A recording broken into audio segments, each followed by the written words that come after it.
second part of it is that, it is, if you studied economics or you were privileged to have a minor in it or something like myself, you would have been taught about this thing about human wants, that wants and needs, and they said it was said that human wants are insatiable, right? Human wants are insatiable, so which means human wants cannot be satisfied. Once a particular want has been satisfied, you would always want a new thing. Today, you want the latest iPhone. Once you have it, you're already thinking of the latest Samsung. Once you have it, you're already thinking of the latest this. Once you have it, it could be wears, it could be wristwatches, it could be anything at all. Human wants are insatiable. Okay, so which means that we are always looking forward to satisfy to the next want. And once it is been satisfied, it becomes insatiable again.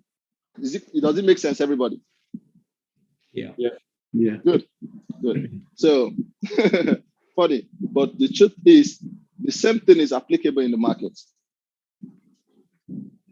Okay, the same thing is applicable in the market, and that is the concept of efficiency and inefficiency. Don't worry, I'll show you a number of stuff now. But just before that, let's not jump. The first thing we need to talk about today is order block.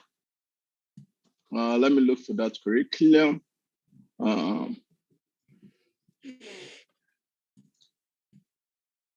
There you go, copy and paste. Nice.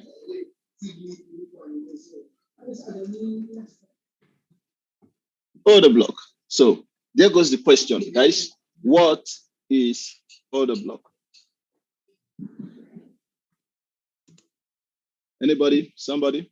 Contribute, please. It's the candle that has institutions set their orders in to either take it up or down, I'm assuming. Good. So that's one view. Any other person?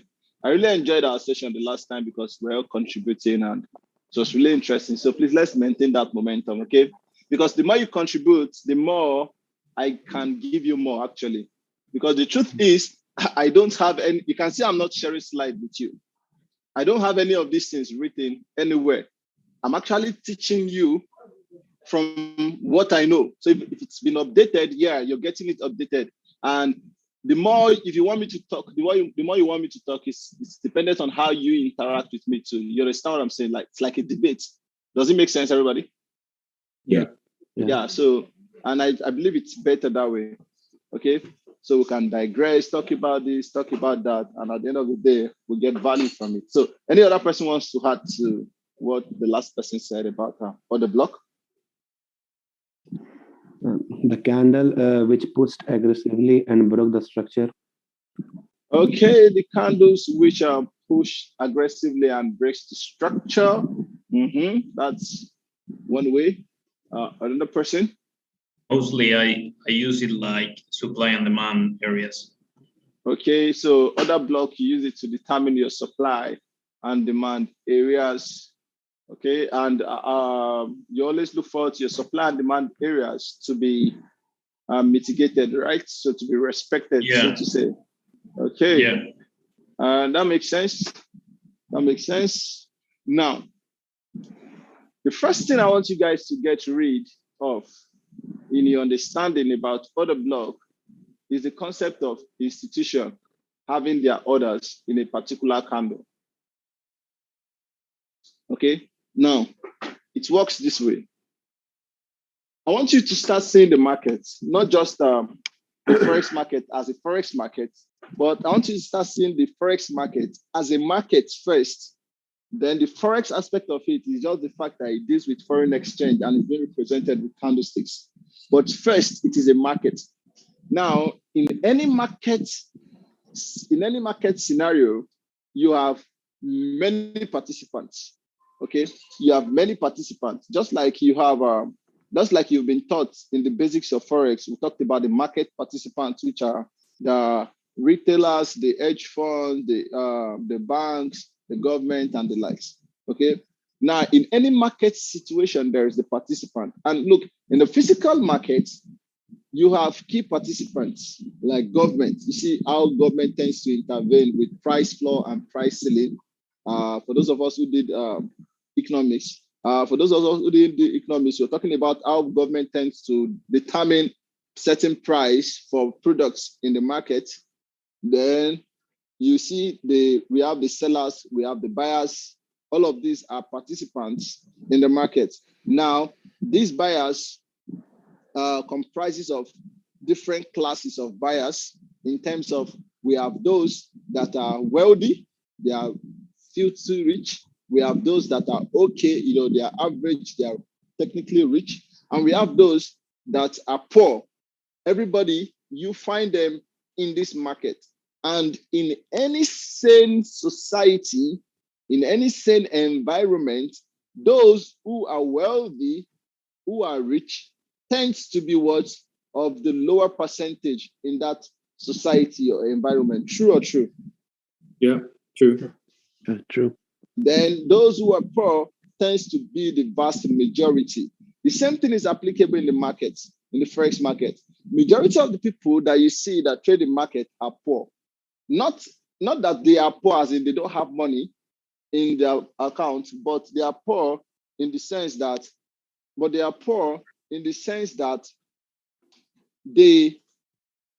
their mentality towards trading is actually poor. Okay, so the way they apply in the physical market based on their pockets, now in the forex market, they apply it based on their mentality, based on their thinking. So they think poor in the market. So it's not their fault. It's not their fault. It's just the fact that it is being controlled to an extent. Okay. And when we say it is being controlled to an extent, who is actually controlling these things? If you look at the physical market is being controlled by who? By the government. But the government doesn't have full control. They just have control to a certain level where they can manipulate certain things. So the same thing happens in the forex market. They don't have full control about the market, but they can control your education. Okay, they can control the kind of education you are going to be exposed to when you start learning forex trading. And this kind of education shapes you into believing that this is how it works, because the vast majority is actually telling you, singing into your ears, day in, day out, that is exactly how it works. So it's going to take a long while to let go of those education. So they control it in these manners too. And there are other ways that it can also be controlled. But if you look at the candlesticks in the market, be it an aggressive push, be it not being an aggressive push, you can never tell for sure if this candlestick, if the party responsible for this candlestick are the retail traders, or the party responsible for these candlesticks are the government, or the party responsible for these candlesticks are the hedge funds, or whatever. Can you tell which candlestick belongs to any of these market participants? When you look at the market, can anybody tell? No. No, you can't. So it means that it is totally wrong for you to start looking at certain levels and then you say, oh, the institutions have their money here. Okay, if there is money there, there is money here, there. If there is no money there, there is no money there.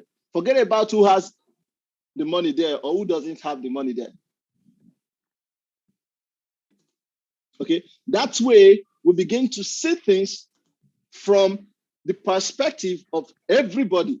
So it means that we can now easily see things from the perspective of the retail traders, the perspective of the government, the perspective of whatever institutions that participate in the market too. Okay, so now when it comes to the concept of order block, a lot of education out there tells you it can also be called institution funded candle, meaning it's a candle that is being funded by some quote unquote institutions. So therefore you have a candle like this.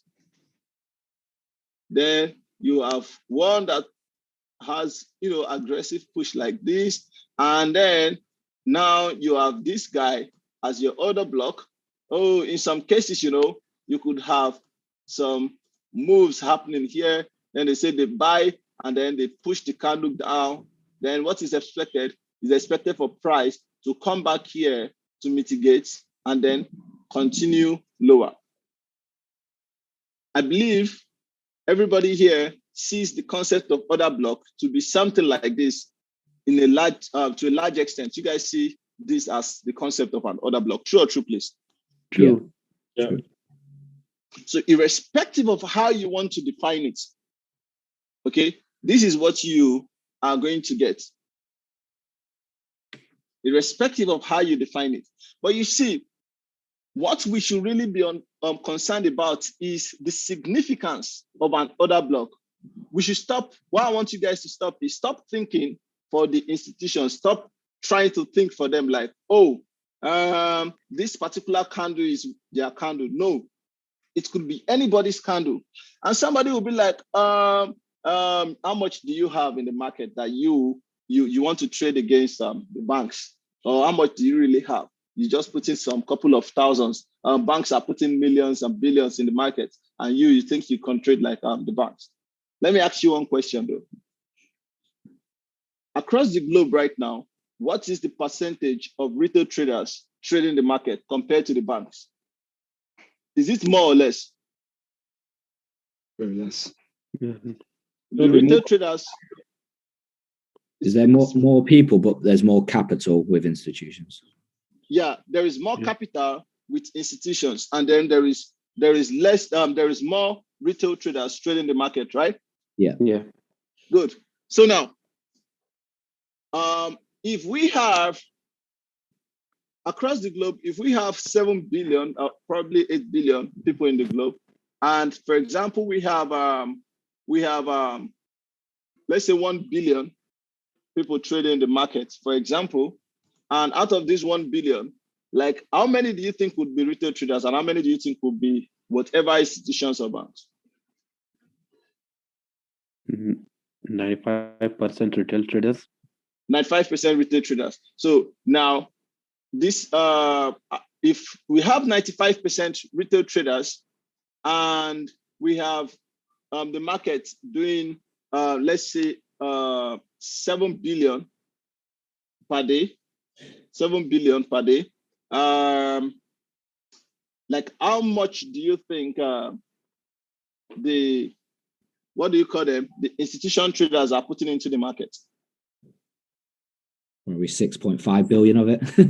6.5 billion of it. So that means that the entire 95%, which is 950 million, is just putting 500 million into the market. Will you believe that? Yeah. Please think it through. Would you believe that? Myself, yourself, and every other 900 million, all we have in the market is 500 million. No. It's just 5 billion. Is it? Do you think that is going to be true? No. There could be more. There could be more. Yeah. You see, an average retail trader who is serious about the market, or who isn't even serious about the market, has $500 to $1,000 in his or her trading account. Are we together? Now, $500 to $1,000 at a particular time, placing a trade, and 95% of them in the market, that is a lot of money. Yes, sir. That is a lot of money. The thing is, a number of us don't really think this whole thing through. We just take the information the way they give it to us. Yeah. What I'm saying in essence is sometimes it's true that the institutional traders have a lot of money in the market, but sometimes the retail traders collectively, the money they have in the market far exceed that of the institutions. Makes sense. Yeah. Makes sense, right? Okay, so all we just need to understand is how the retail traders trade the market. And do That the is why you see the concept of fake BOS and inducement. That is why you see that it tends to work really good. Because majority of the volume in the market actually do come from these retail traders. That is where they are interested in placing their trades. Yeah. Yes, sir. Does it make sense now? But Yes, they sir. don't want those controlling the market, the government, more or less. They don't want you to think in that way. So they make you feel you are contributing little or nothing to the market. So all we just have to do is reverse engineer this whole thing. We have to start thinking out of the box. Does it make sense now? Yes, sir. So rather than drowning in, oh, other block belongs to, what we just need to understand is what is really the significance of an order block in the market. I don't care who is responsible for it. What is the significance? Any concept at all, what is the significance? What is the significance of it? And the purpose of you trying to understand the significance of it is for you to be able to differentiate it from if it is subjective or if it is what? Objective. And once you can get that right, fuck whoever is behind it. Just focus on that which is right for you. Does it make sense, everybody? Yeah. Yeah. Good. So you see, I sat down and I thought about this whole order block thing because it works. No doubt order block works, right? But we've seen a number of times that the price just goes through the order block, disrespects it, right? But order block works. So I sat and I thought to myself, wait, what is the significance of an order block? The person who propounded the concept of an order block, what was the person thinking before he gave it the name order block? Because at the moment, there is no generally accepted definition for an order block. So all we can do is think it through. And when you're thinking it through, don't overcomplicate it. Don't overcomplicate it. Now, what is the expectation of everyone trading the market? The expectation of everyone trading the market when they are presented with an order block is they expect price to reverse somewhere there. Hence why most people use it as supply and demand level. Yeah. Right? Because they expect buys to happen on demand, sales to happen on supply. But does it really happen like that often? No, it doesn't. Price does not necessarily have to get to that particular order block that you call order block before price reverses. Sometimes price reverses at another level entirely, and you're like, oh, it didn't get to my demand, or it didn't get to my supply, which is your POI, quote on unquote. Are we together, please? Yeah. Good. So I said, order block. Wait, could an order block be a block? You know, the candlesticks in the market looks like a block, right? So could an order block be a candle in the market that has orders in it? So therefore, price comes back to that candle, picks those orders, and then reverses. That's one way to look at it. That's a possibility. But the person said order block. And I thought again, could it be that an order block is a candle in the market that blocks orders from going through it, hence price rejects from there? Because when price is moving bearish or bullish, those are orders that are moving. So when it gets to the order block, does it mean that it is blocking the orders from going through it and then it reverses?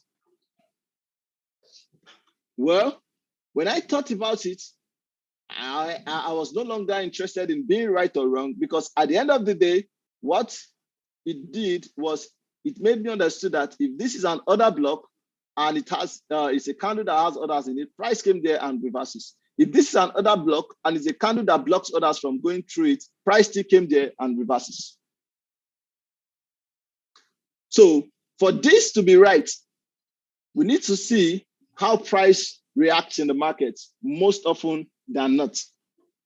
How does price react in the market? For example, you have higher high, higher low, something like this. You see, price could do this. And voila. If that definition of an order block is anywhere close to being correct, then that means that for price to turn here, there must have been an order block in the past. There must have been an order block. For this to turn here, there must have been an order block. There must have been an order block. An order block. An order block. Is it making sense now, gradually, everybody? Yeah. Okay. For the concept of an order block, the way it is being explained, irrespective of how you think about it, since it is responsible for price reversing, it means that anywhere price reverses, there must have been an order block there. Otherwise, it is what? Subjective.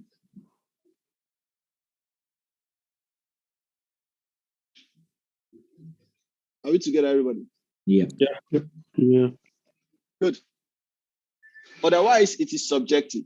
So the only way to see it being objective is there must have been an order block there. Now,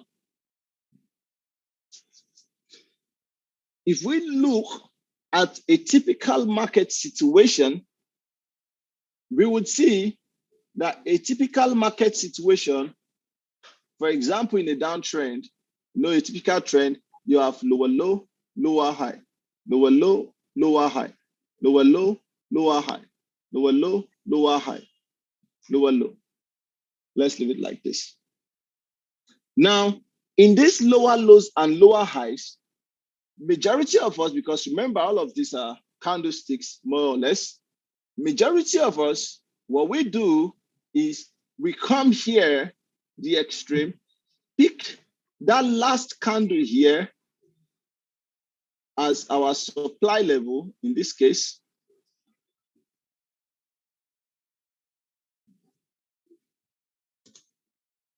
But was there any point here that price reverses from that level? No. None. Why? No. However, that is where your order block is sitting. We all agree that this is where our order block is sitting, at least to an extent. Do we all agree? Yeah. Yeah. Sure. So you are not wrong, but what you did not understand is you did not understand how to combine everything. You need to understand that the fact that there is an order block does not change another fact that there are types of order block. There is the order block generally.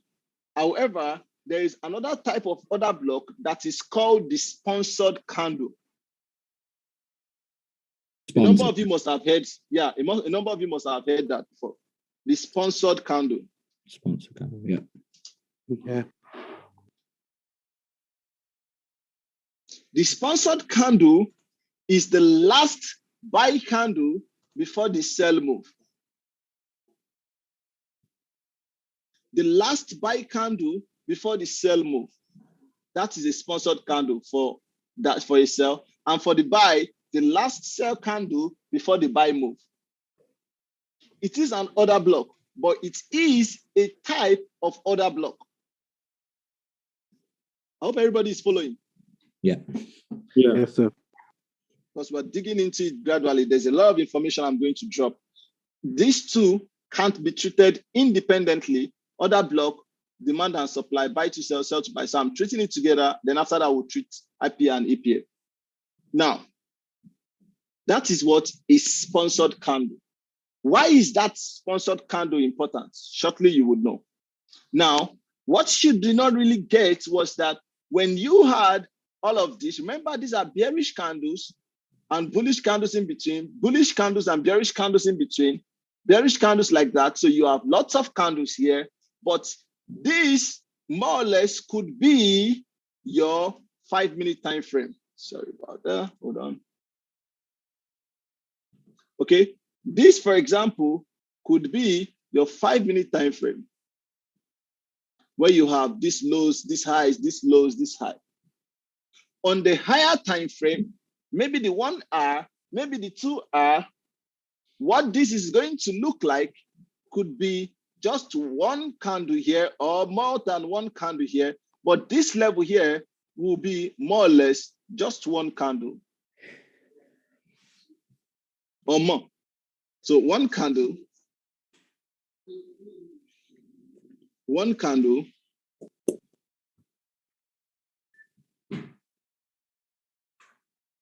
one candle,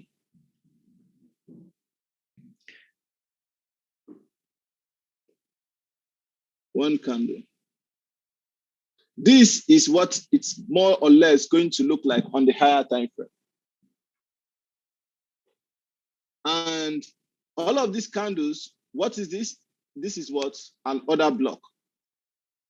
When price came there in the future, did price drop or not? Everybody? Yeah. When price came here in the future, did it drop or not? Yeah. It did. Drop. Came here, did it drop or not? It did. It did. Came here, did it drop or not? It did.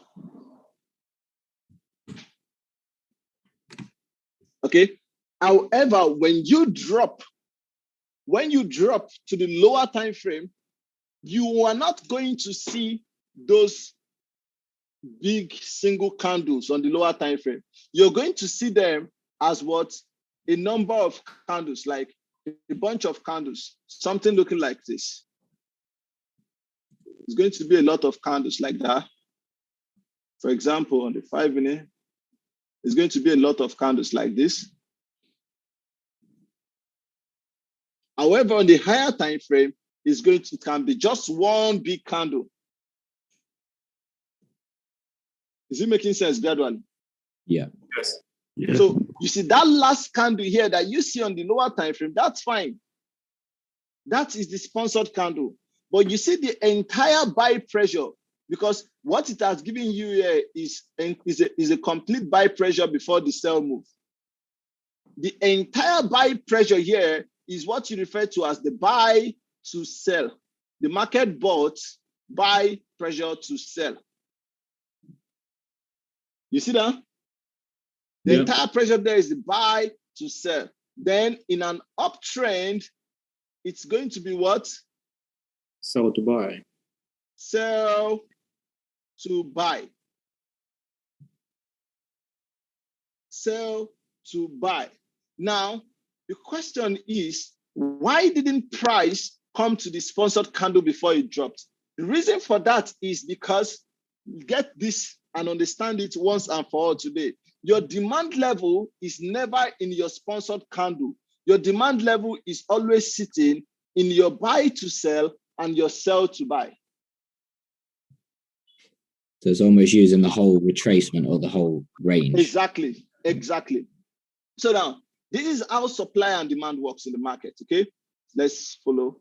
Now, you see, in the downtrend, we're using a downtrend as an example here, so the same thing is applicable in an uptrend. So in a downtrend, you have this,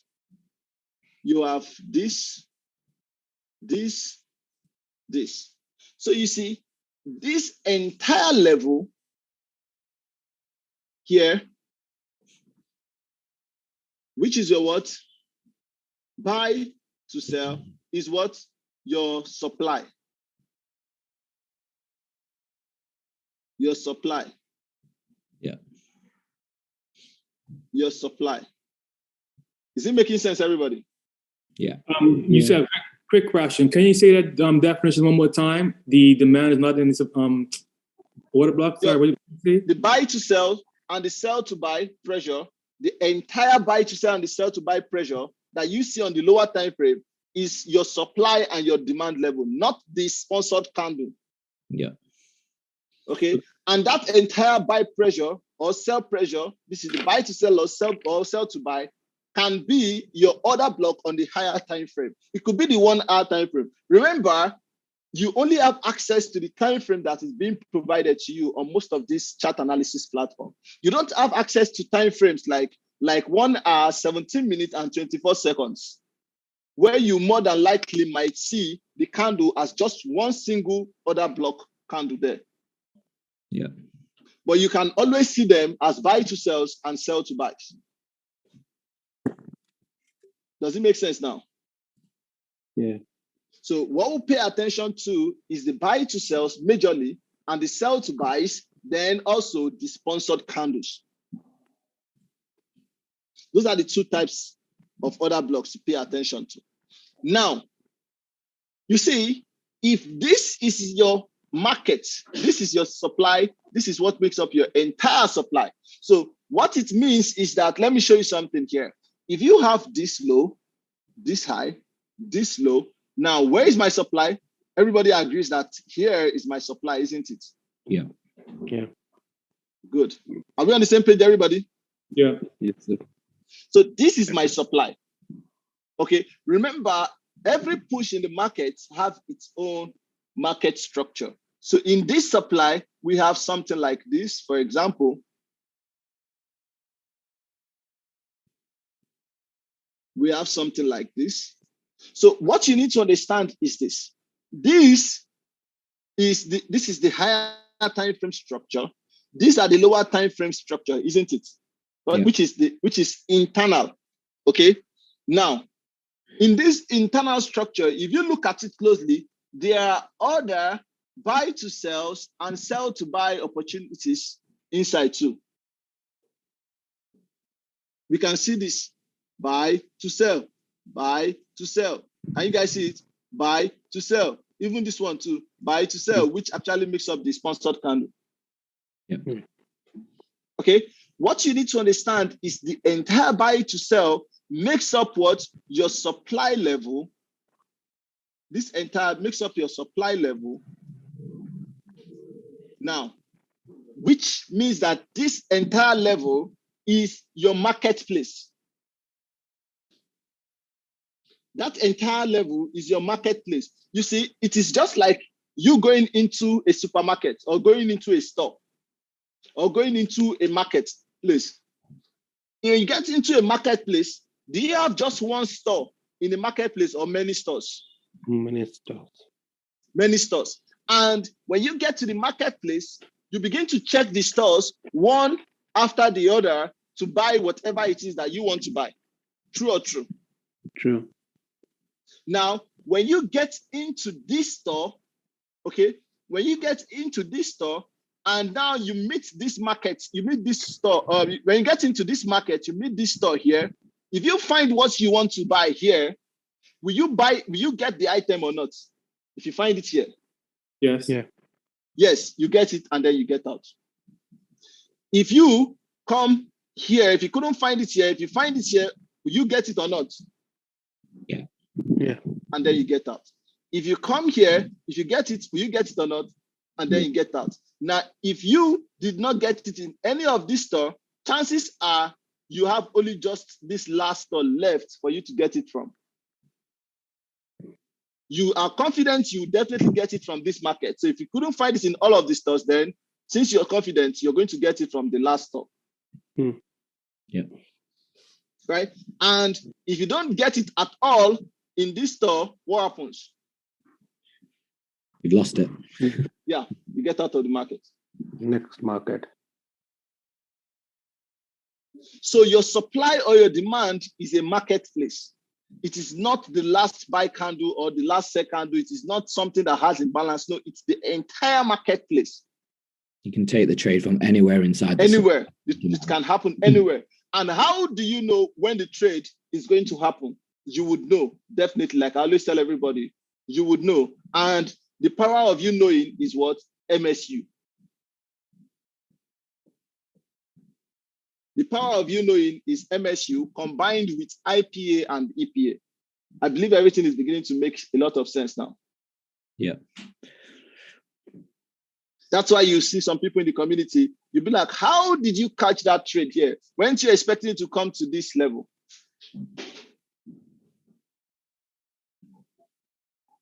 But this could also apply to the 1 minute chart. If you were using seconds, it doesn't matter as long as it's just. It doesn't matter. That's why I used what's his name? I used Hazard and was Rodrigo the last time. It doesn't matter. Time frame is just like each individual humans. You just need to understand how it operates individually. Everything is going to be applicable. It is fractal. Yeah. However, personally, I don't go lesser than the 1 minute time frame. Yeah. Okay. I don't go lesser than the 1 minute time frame. My 1 minute is majorly for entries. My analysis are mostly done on 5 minutes and above. So when I'm defining my marketplace, it has to be from 5 minutes and above. Okay. Okay. But don't worry, when we get to trading plan, you would get all of this. Now, you guys know what buy to sell is. You know what sell to buy is. You know how to determine your supply and your demand levels, right? Yeah. Yeah. Anybody confused about anything? You want me to repeat anything here? Good. Now, let's go back to order block. So if that is the case for order block, that means that every single turning point in the market, an order block is responsible for it. Okay. Now, if an order block is responsible for it at every single turning point in the market, then that means that order block is perfect, because one way to look at order block is supply and demand, sell to buy, and buy to sell, and that means order block is definitely perfect of supply and demand. But wait a minute. I did say something the other time. I said supply and demand is subjective. So does that now mean that order block is subjective? Aha. There goes the thought again. Oh, shit.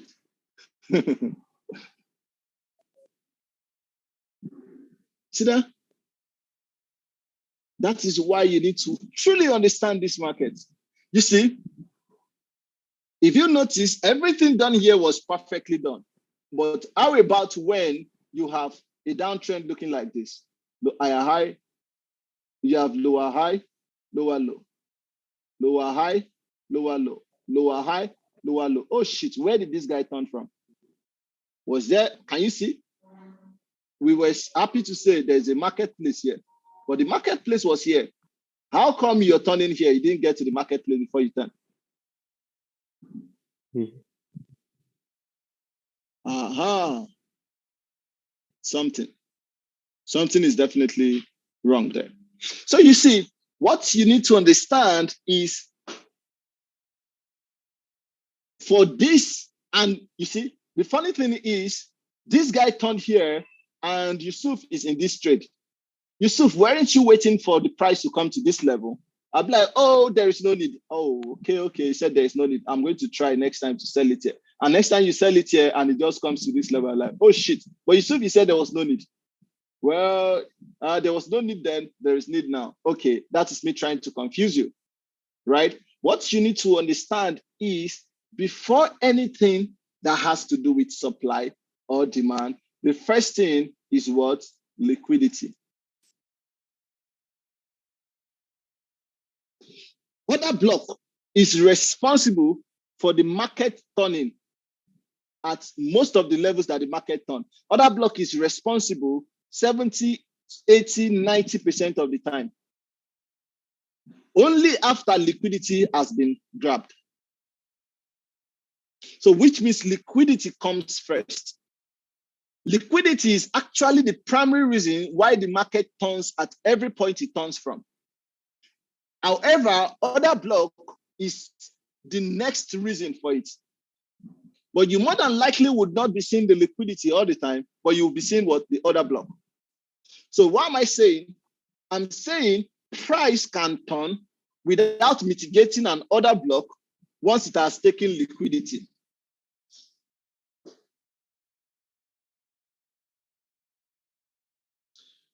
Price can turn without mitigating an order block once it has taken what? Liquidity. However, order block is one of the main reasons why the market turns at every point it turns from. Now, let's go to chart and let me show you some examples. Let me try opening the chart first.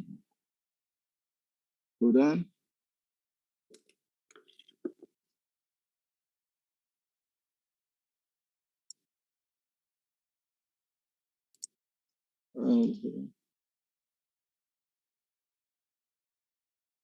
You want to take a screenshot? Please take a screenshot now. Yeah, got it. Awesome.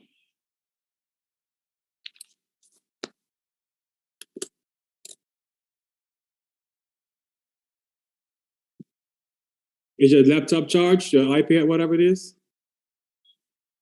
Yeah, my laptop is charged. All right. Thank you.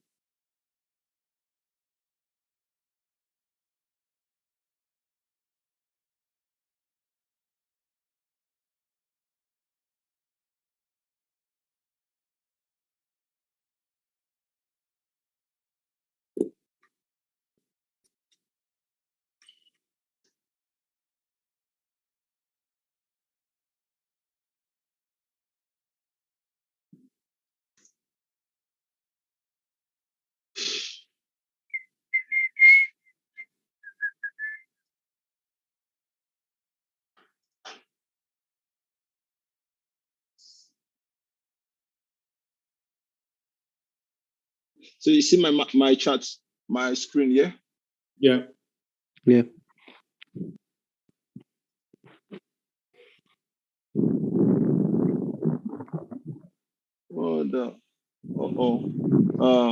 Sorry about that.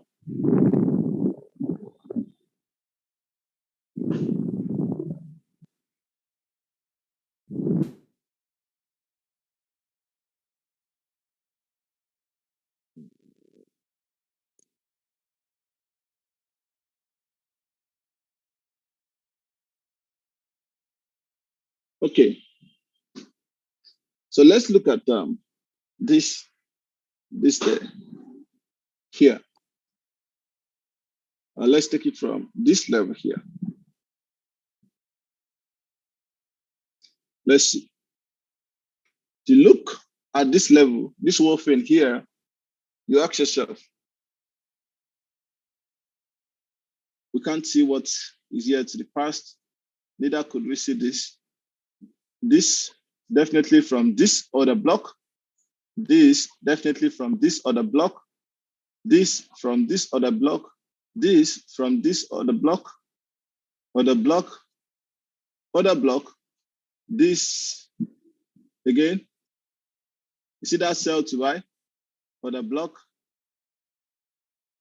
other block, other block, other block, other block, other block, other block, other block, other block, other block. I hope you guys are seeing it.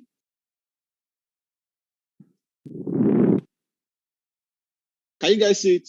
If you're Yes, saying sir. something, your mic is muted, Azad.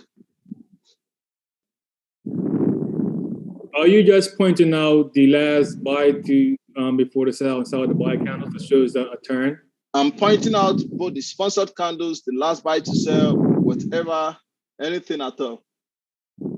So you're going to realize that it is also vague. That's why it is important to know where the liquidity is within that supply or demand level. If you look at this here, for example, just like what I explained earlier, you see that we had this entire demand. Can you see where the market decided to buy from? It didn't bother coming here at this point in time. Can you see that? Yeah. Good. And would you have caught this buy? Probably not. Probably not. That was before. What about now? Would you have caught this fake BOS, this inducement, this mitigation, and then the opportunity to enter here? Yeah, you can see that. See it here? Yeah. Awesome.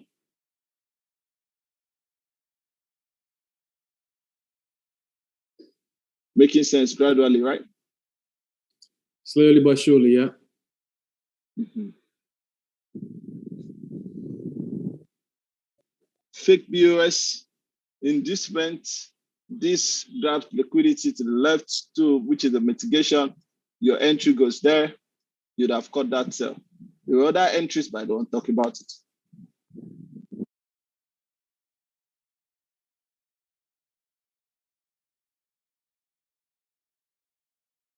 Let's see. Here, or the block, even here, still the same order block. Here, or the block. Here, right there. Here, or the block. Here, can you see? It shows that, oh, shit, there is nothing.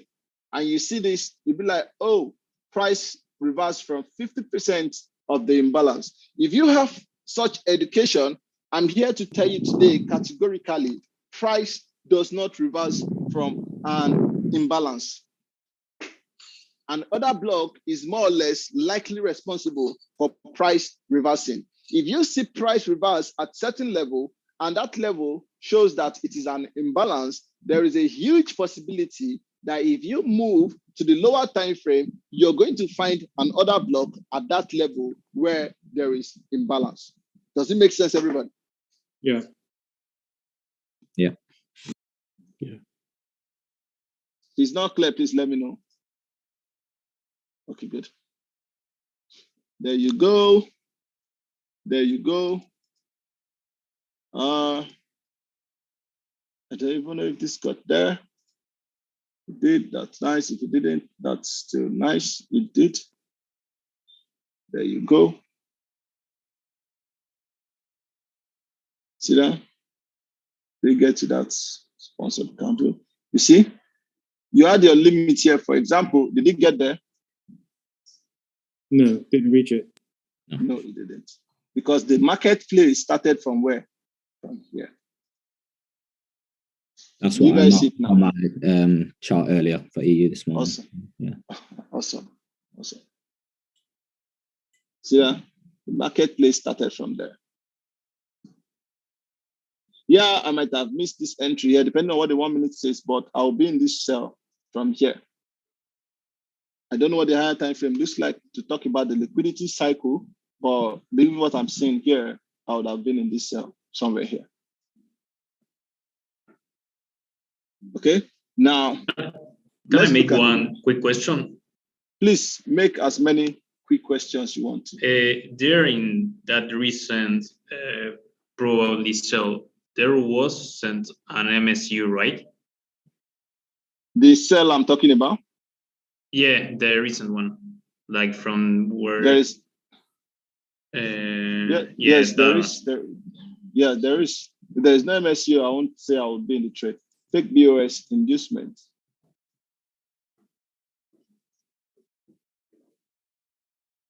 Okay. Yusuf, so you know once that's provided that MSU there, where do you set your order? Is it from a specific candle, or are you just setting it above the inducement? I execute most of my trades. You do what? Sorry. I market execute most of my trades. Okay. Within my trading hours, I know where I'm looking for. I know what I'm waiting for. And when it comes, there are certain candle formations that I look forward to before I trigger my trade. So once it happens, then I execute my trades. Okay. Only on rare, it's very rare for me to set limits, but only on rare occasions do I set limit orders. When I know that that is the only level of mitigation, which is something you will definitely learn when we get to our go market structure. Yeah. Because, for example, sorry, here, I will put like my BOS here and use like this, like my order block, like before trading here. But like now I was waiting, for example, for the MSU and was like waiting to take out this high. I don't know if I'm explaining well. Yeah, that's because you are not recognizing this as a structural point. And that is something we are going to be treating next when we talk about internal and external structure. Okay, awesome. Okay, you understand? Okay, So thank what you you. saw before is BOS, and then price came here. Remember this example I gave to you guys when we were treating SMC? I was like, and then it played out, and you're like, oh, it played out. But the reason why it played out was because there was what? An MSU, which you didn't know. Awesome. Thank you. You're welcome, brother. Let's see. For example, here on this time frame, man, a lot has happened on chart. So if you look at this here, on this time frame here, if you look closely, you're going to see here, you'll be like, oh, price reversed from where? An imbalance, isn't it? Yeah. Let's see if price did reverse from an imbalance. Let's go to the 5-minute time frame.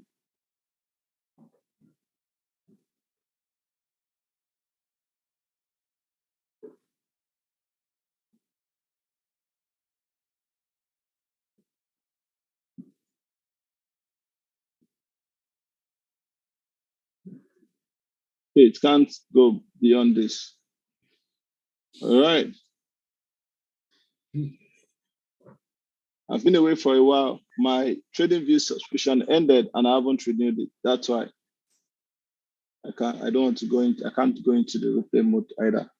All right. So if you have what's the name? The replay mode, you can search for this particular thing here. This one. That was 7th of June this year. Also on the 1 hour time frame research, also 10th of June. You're going to check here. If you check the 5 minutes, you're going to see that right here we had an order block on the 5 minutes. Okay, and likewise every other time frame too. Now, if you look at this, somebody will be like, "Oh shit, price found from the middle of nowhere." But then now you know it wasn't the middle of nowhere. Can you see the entire marketplace now? Yeah. Yes, sir.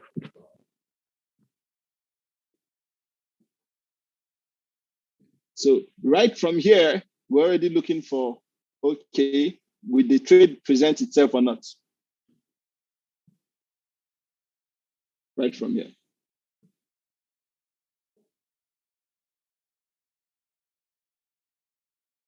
Now, if you look at this again, right here, you see price never got to that level. Hello? Hold on.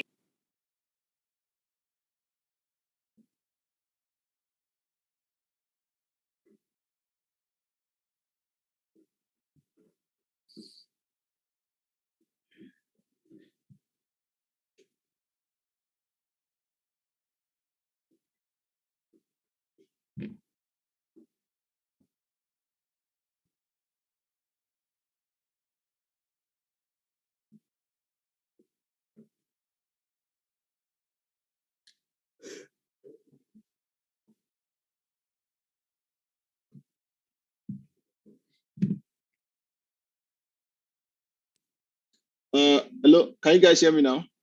Yeah. Yeah, sorry about that.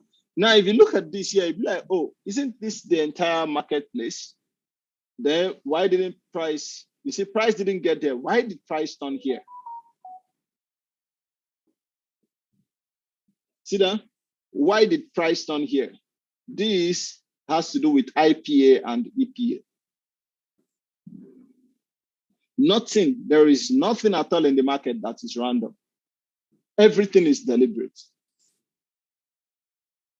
You just need to know where and when to wait for the market.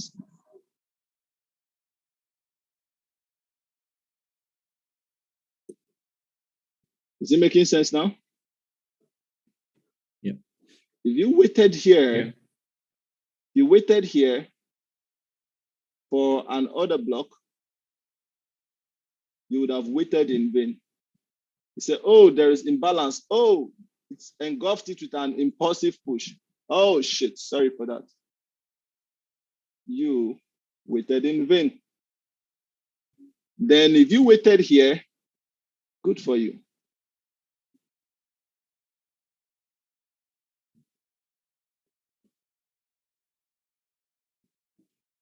And you'll be like, oh, now you can see it works. But then is it consistent? It means it is what? Subjective. You just need to know how to pay attention to it.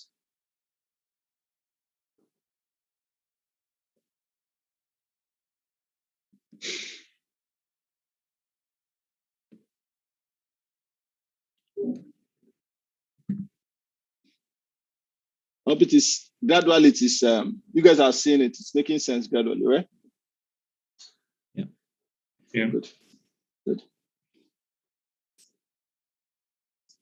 Looks really, really annoying. Oh. It's the truth.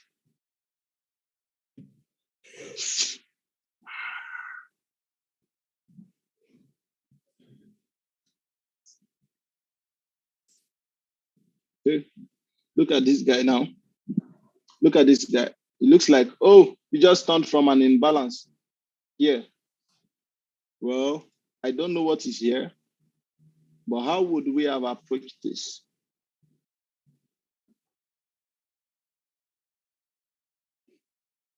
There you go.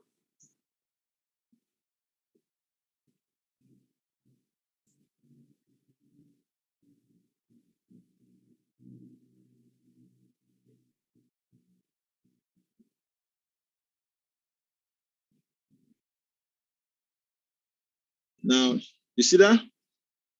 Can you see it was smashed? Yeah, hit SL. Yeah. Yeah. Yeah, it didn't hit SL, except you had the trades there. You see, it was smashed and it still dropped, which means there's a lot that you still don't understand. Question is, what time did it happen? What would you have done? Would you have gotten into that trade? Fucking no. You said it didn't hit SL? It didn't hit SL. It only hit your SL if you had a limit order here. And the question is, why on earth will you have a limit order here? Oh, okay. We would have had a limit order there because what we've been told is that the order block and mitigation the imbalance and price will come to mitigate it and it shouldn't go through. Yeah, you see that? Thank you for that, brother. You see that? You see, this guy took out this guy slightly. That was your fake BOS. So you're waiting for liquidity to be taken before you could trade. So it didn't matter if it took out this level because you won't be in that trade. But immediately liquidity was taken, you won't jump in immediately. You still wait to see what plays out and you begin to see this particular thing here, you would have sold. I have a question. Let me get my pen and annotate.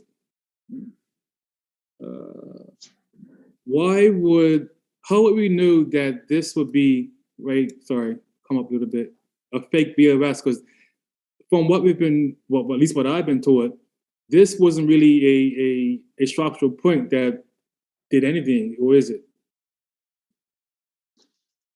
Now, this is not fake BOS. This is equal lows. Right? Yeah. So now, but just to answer your question, even if this was like this, that was fake BOS. It's the last sell to buy. What you were taught is this is not a significant structure point. Given Right. our approach, that is wrong.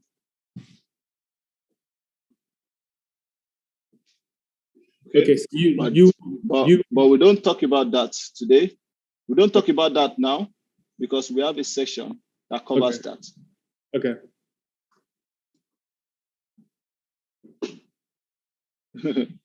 Even this, let me show you something. Even this is a significant structure point. There is nothing like significant or insignificant structure point. What happens in the market is nothing but transactions. And at every point where there is a halt, it means there is a simple conflict there. There's a disagreement there. That is why you have that correction happening. In as much as it is visible to your eyes, then it means that it should be visible in your analysis. I'm correct in saying there's just a lot more sells here than there was here, but that's still a valid. There was still sell Exactly. there. That's why there's There a was still, yeah, to exactly. buy, sell to buy. Exactly.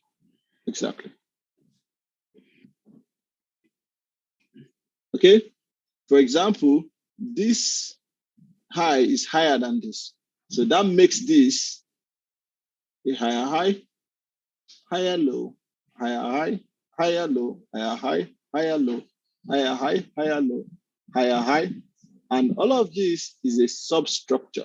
Anyways, let's leave this guy out of it. When we get to his session, we'll treat it. Wait, Yusuf? Yeah, that's my name. I know I'm interrupting you. You know what you just showed me now, showed us just now, like going to a low time frame on that order block. Which one? So that order block you were just showing us. Where? Here? Yeah, in there. So if you go like low time frame that's 1 minute, right? Yeah.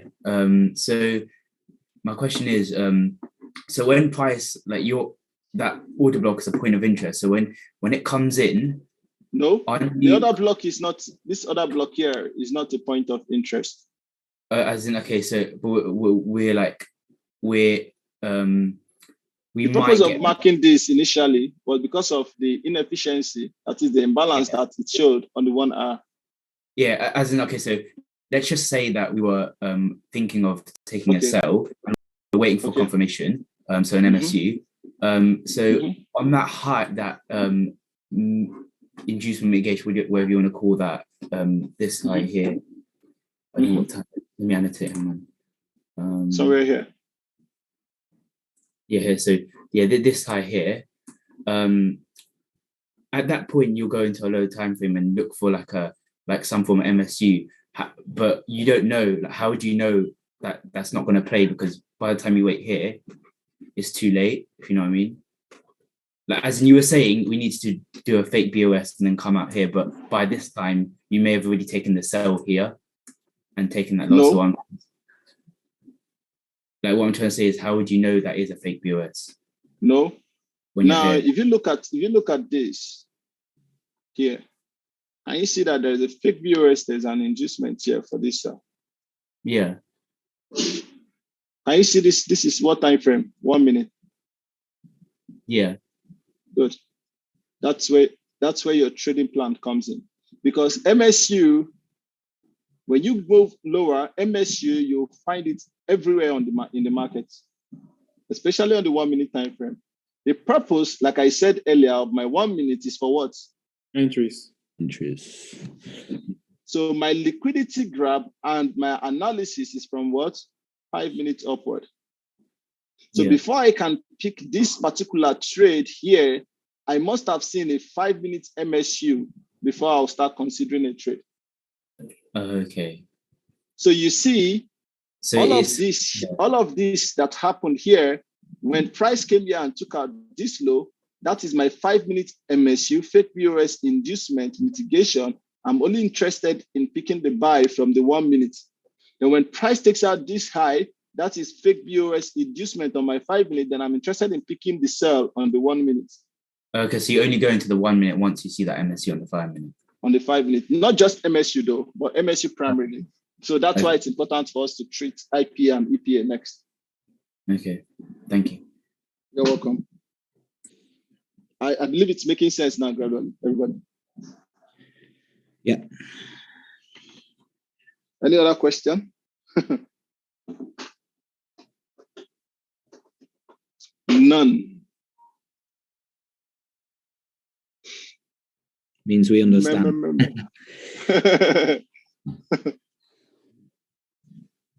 So you see,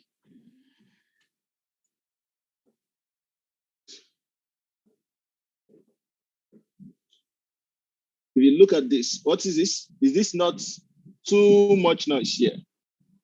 Yeah, a lot of noise. Too much noise. But then when you remove the noise by going higher, you begin to see things clearly. Yes, sir. Can I just ask a question? Obviously, I know you said 5 minutes for the MSU, but do the other minutes, are they a significant time frame, as in 2 minute, 3 minute, 4 minute? Does it matter, or is that just when I get to my trading plan, I'll show you what I do, but which we'll still jump into. That's the second session for today. Okay. But which is not entirely the trading plan, but I'm just getting into it gradually. I know we are eager to learn the whole thing, but we just have to follow the course curriculum so that it will make it a whole lot easier. But what I can tell you for now is the time frames that I use is the daily, the 4 hour, the 1 hour, the 15 minutes, the 5 minutes, and then the 1 minute. That's all that I use. Take every other time frame off. That's what I use. Oh, even if you look at my chart here, you're going to see that that's all I have here. See daily 4 hour. I barely use daily, weekly. I barely use 4 hour too. It's mostly 1 hour, 15 minutes, 5 minutes, and 1 minute. But I just do this like every end of the week or beginning of the week just to see what the higher time frame bias is. I've also recently been using the same as well, just a little bit before this, and I kept getting told, no, you need to know your higher time frame dailies. And I ignored it because I did notice that you can take trades just from those time frames, and you don't need. No, you can't. If you notice, we just talked about this cell while we were just sitting on the 5 minutes. We didn't have to go to any other time frame. Yeah.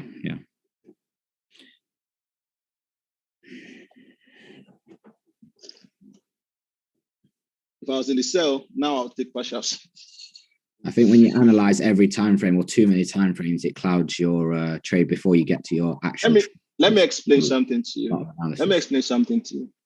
When we get to our go market structure, you see the importance of each time frame, and you see how irrelevant a lot of time frames can be. Yeah. You see, if you this is it. Let me not make it too vague. This is how it is here. You have the liquidity cycle, right? The liquidity cycle tells you that, okay, if I have something like this, my next destination, looking at this, is here. Then if I leave here, my next destination is here. Then if I leave here, my next destination is here. If I leave here, my next destination is here. Then here. Okay, you understand this based on the liquidity cycle, for example. Okay, that's when I teach you. When you understand this based on the liquidity cycle, knowing where the liquidity is sitting, it does not matter the time frame because this is fractal in nature.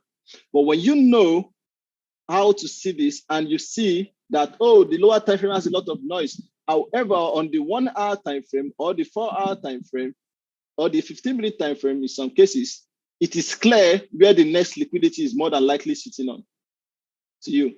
You understand what I'm saying?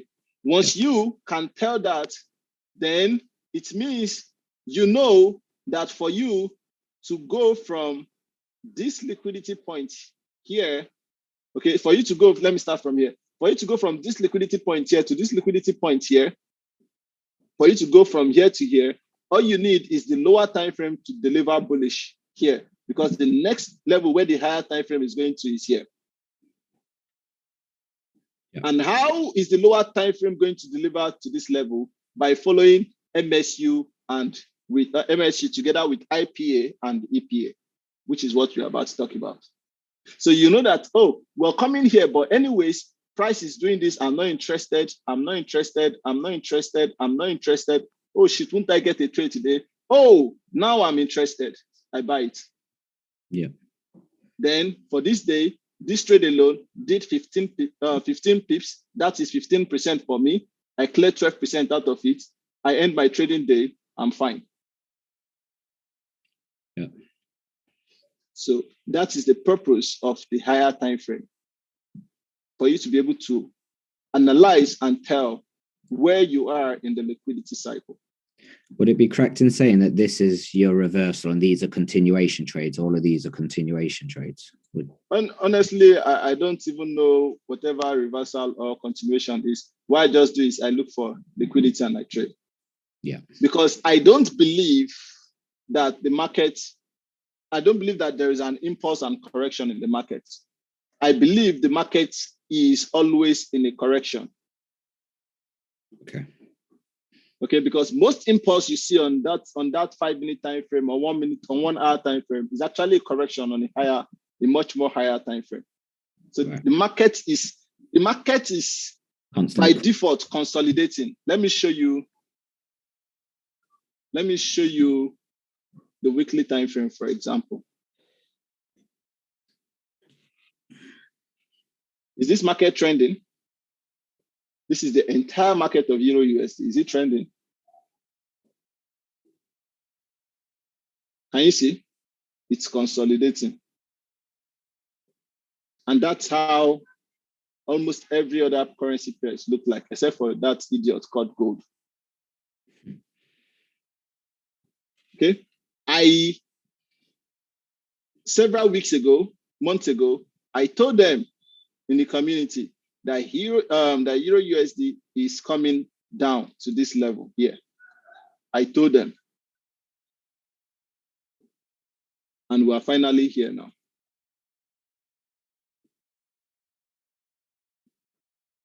You see how price came to that marketplace and dropped.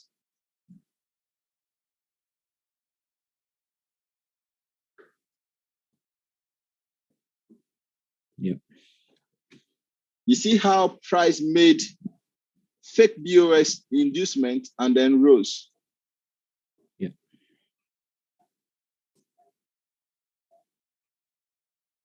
Doesn't matter the time frame, but we've not gotten to this level of the education. So let's just leave it.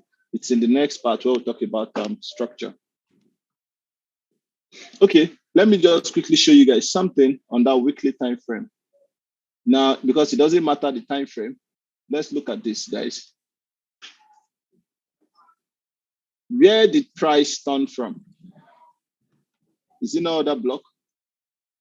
Here, other block? Where about here? Can you see? It looks like it is the middle of nowhere, right? So that one that looks like the middle of nowhere, let us put a rectangle there and see what it looks like on there, on the lower time frame. Then here, somewhere there, here, somewhere here, here, somewhere here, here, somewhere here, here, somewhere here, here, somewhere here. See that? Can you guys see it? Look at this low here. Looks like, oh, price turned from nowhere, but here, this is an easy trade to catch. Why? Because you know that the entire marketplace started from here.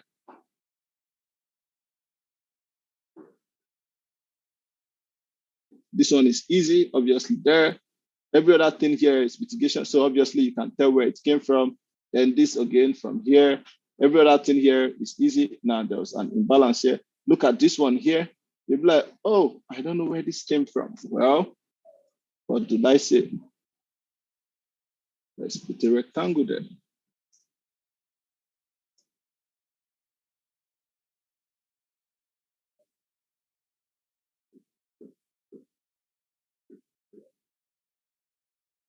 Then this here.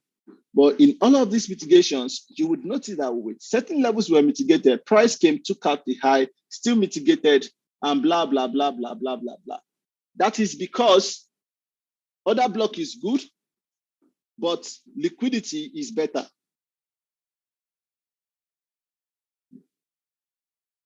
Okay, other block is good, but liquidity is better. Now, let's go to the 4-hour time frame, for example.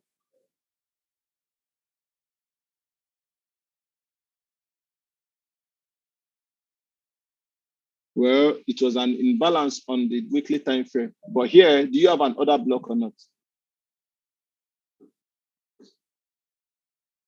You'll see it now, yeah?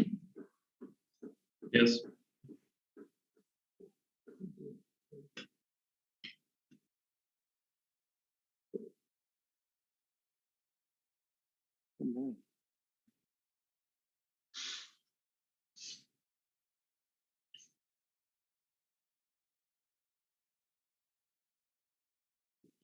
And the daily time frame still shows imbalance. So that would be on the much more lower time frame, but it's not loading there. Anyways, shall we continue, guys? Yeah. All right. Oof.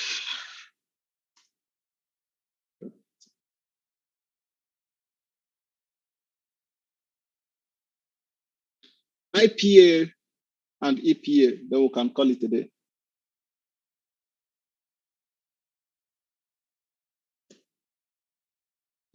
I hope you guys are getting some high openers though.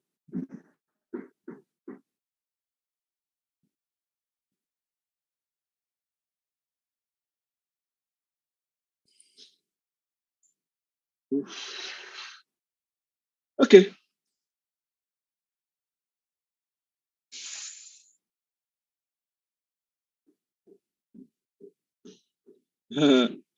What is IPA? What is EPA?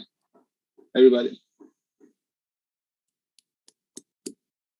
IPA, inefficient price action. EPA, efficient price action, I guess. Anybody else wants to try?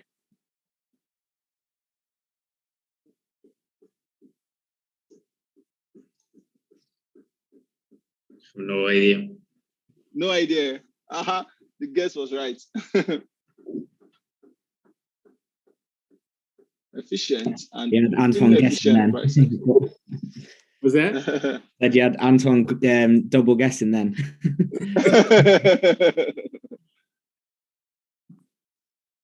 Yeah, efficient price action and inefficient price action. How does this help your trading? It's all about the thing we talked about earlier about human wants being insatiable. See, I don't know if you guys are taking notes, but one of the things I want you to have in your notes is this. The natural state of the market is inefficient. The natural state of the market is inefficient.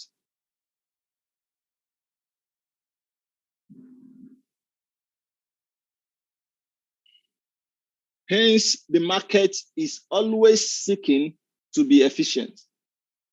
What was after hence? Sorry. Yeah, hence, HENCE. Yeah. What was after that? What did you say after that? Hence, the market is always seeking to be efficient. Okay.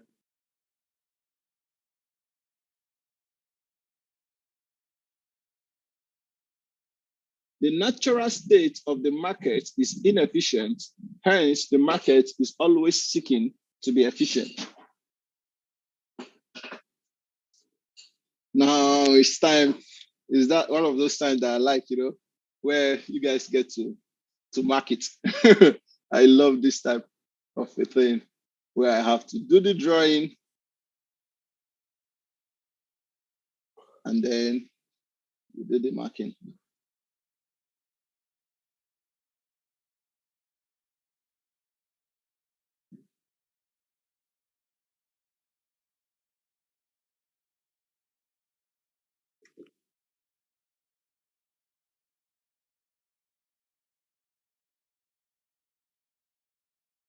Now, in these 4 charts,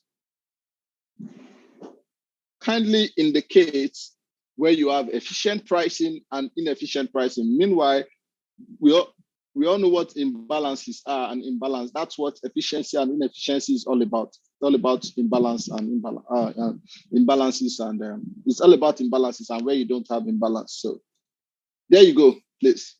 Kindly indicate. Okay, Ized, that's good. Okay, I see you, Ized.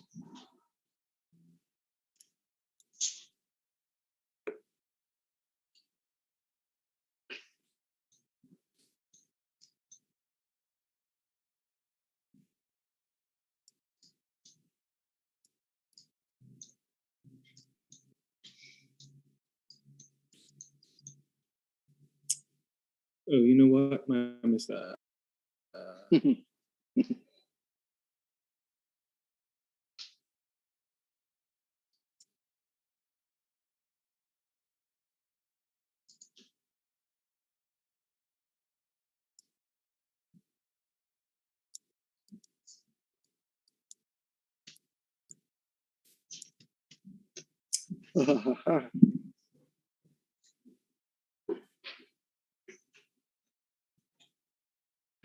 Are we done?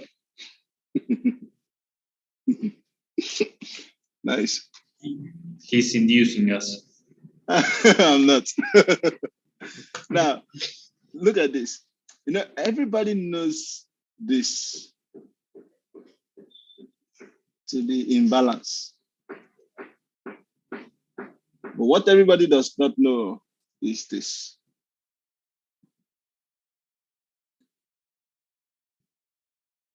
I ask you this question now.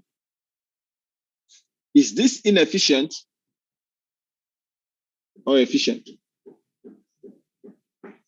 You don't know. You don't know. Can't tell yet. Yeah.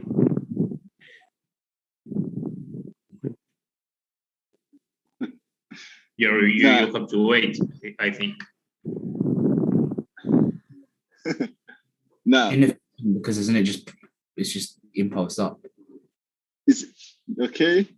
Is this inefficient or efficient? Efficient. Efficient. It's efficient. Efficient. So is this inefficient or efficient? Can't tell that leg.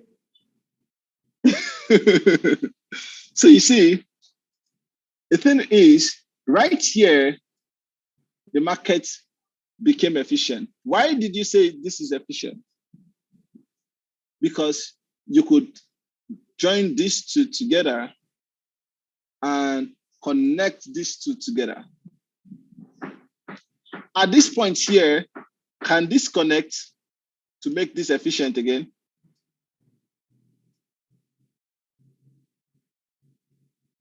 It could. Is it connecting? No, not yet. No. So you see, the natural state of the market is inefficient. The market is always seeking to be efficient. Then it goes inefficient again.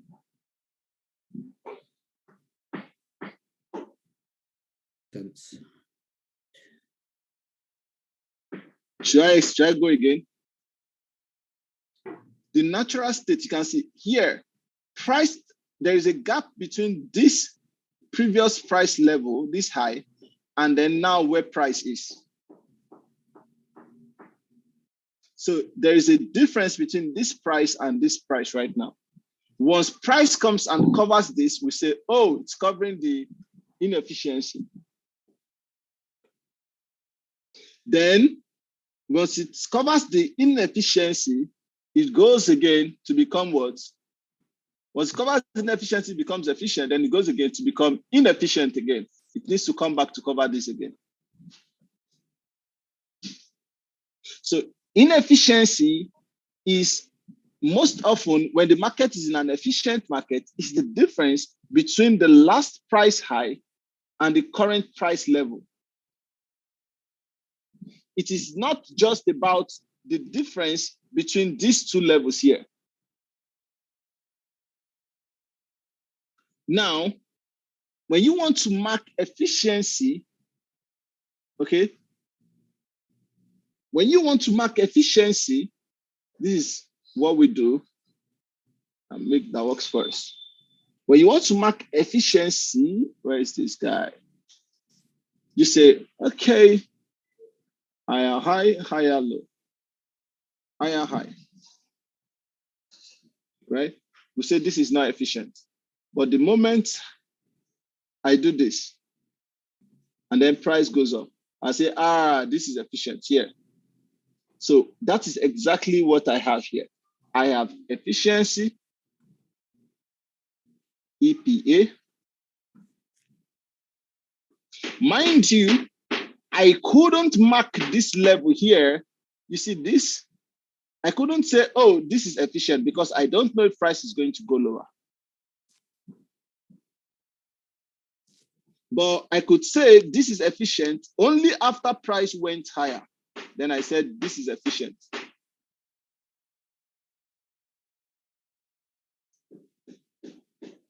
Did everybody get this?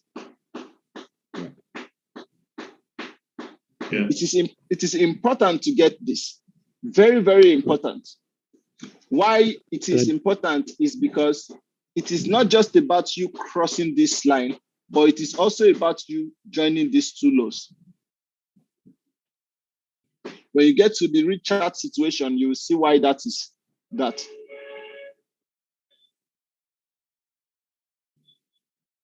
Okay, so for me to say this is efficient, I won't just do this. I'll have to ensure that this is intact too. This is just an indication that price went out again to take out the previous high. Just like here also is efficient, EPA. But here is what? IPA. It is inefficient now. So if price comes back here, I can buy. Look, I've shown you guys an MSU, which is a tip into liquidity. Now, pay close attention. Can you buy? Okay, can you buy is different from will you buy?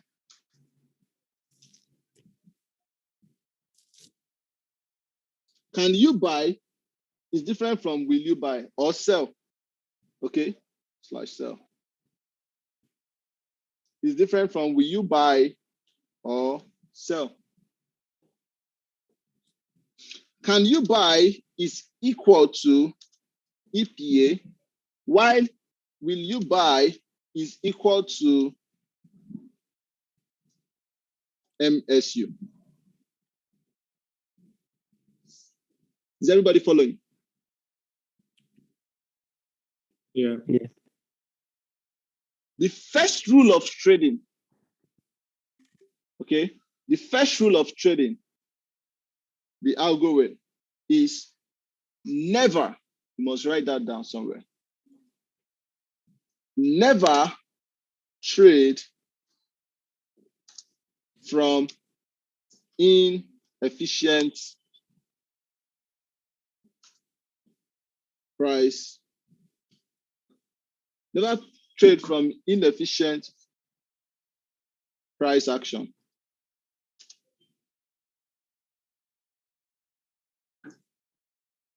Always wait for price to regain efficiency.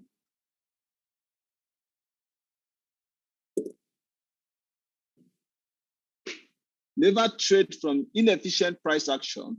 Always wait for price to regain efficiency. That's the first rule of trading. Then the second rule is no MSU, no trade.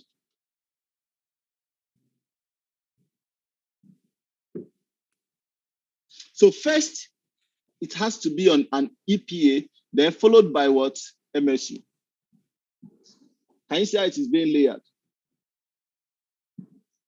So now, here, let me show you guys a quick example. Then we'll jump into this. Here, for example, I have, okay, let's start with this guy. There's no need. Let me just use this guy. I have EPA, now I have IPA here. My question now is this. If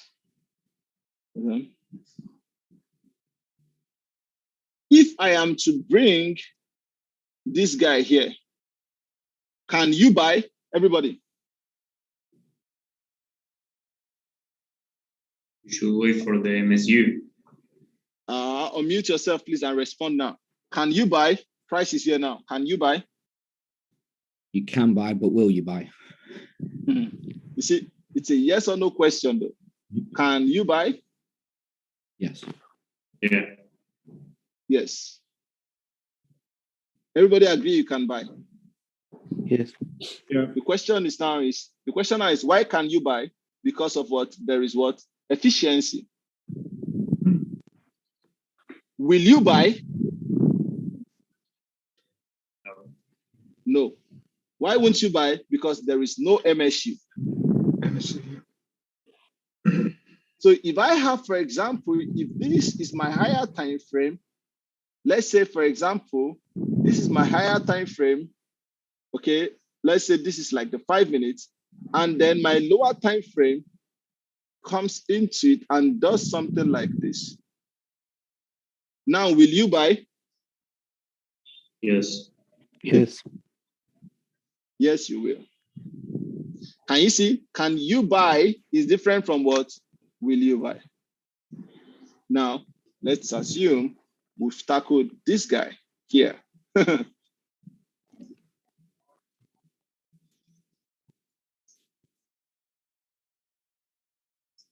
Okay. So back to this. We all agree there is EPA here, right? Yeah. I want you to please pay close attention because this guy that we're treating now is the backbone to almost everything you do. As important as MSU is, EPA and IPA is more important. Now, you have this guy. Price is here. Price comes here. Can you buy? Yeah. Yes. Everybody Oh. contribute, please. Can you buy? Yes. Yes. Uh-huh. If you say you can buy, somebody tell me why you can buy. Everything should always come with a reason, objectively. Why can you buy? Because price has completed efficiency. Show me the efficiency.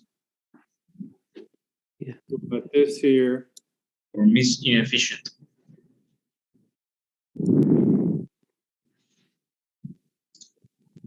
This level you want to buy from, okay, everybody, this level, those of you that said yes, this level you want to buy from, did you see this level? Did you, below it, right below it, did you see anything that looked like this there, where you can cross the T's and dot the I's here and call it EPA? Can you see anything like that below it? The price comes back to mitigate it. Do you see anything like this below it? No. And this is what defines your efficiency. Oh. So what does this mean? Is this not IPA inefficiency?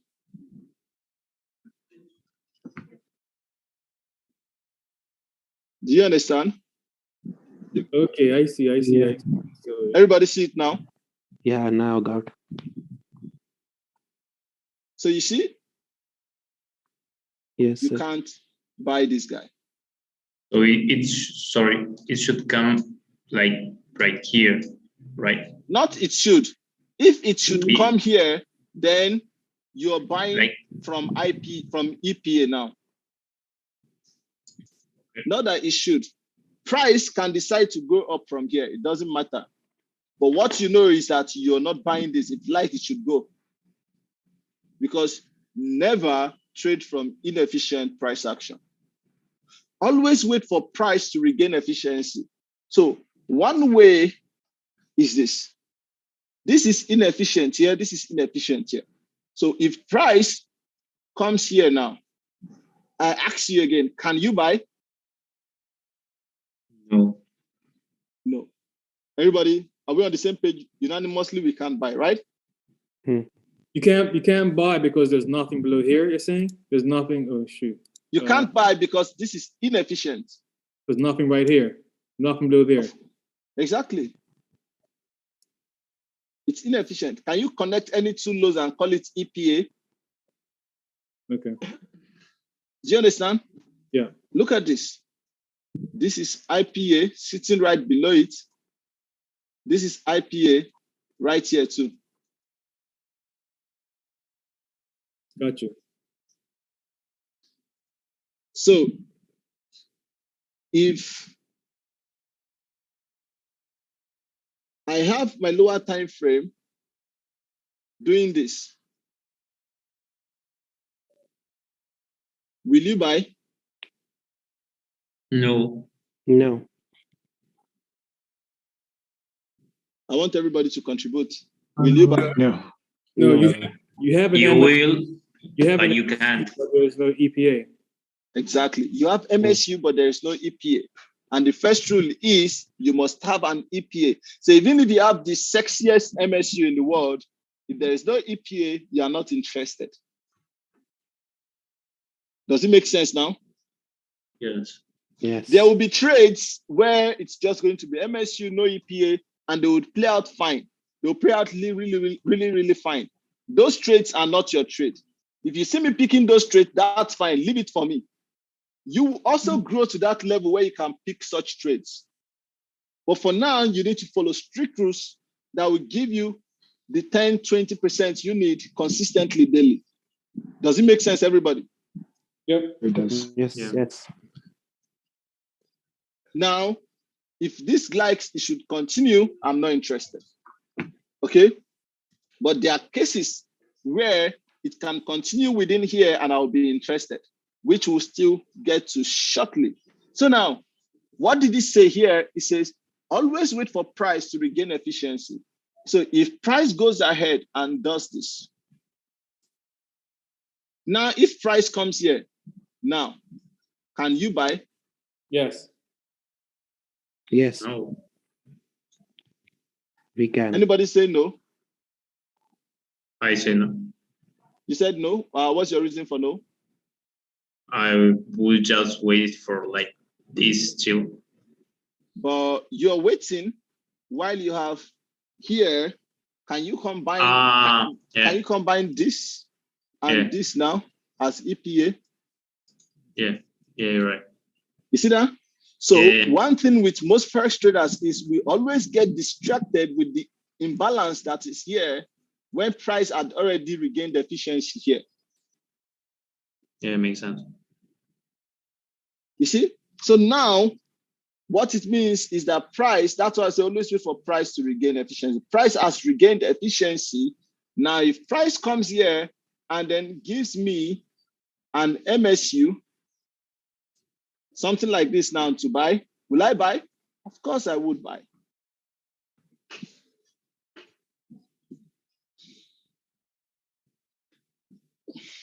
Is it making sense? Yeah. Yeah. Good. Yeah.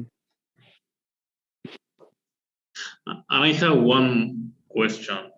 If, for example, For example, the thing is, do you understand this particular one that I've explained?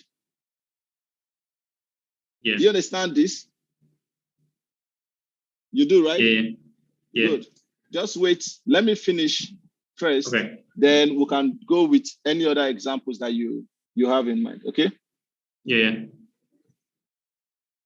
Now we have the third guy right here.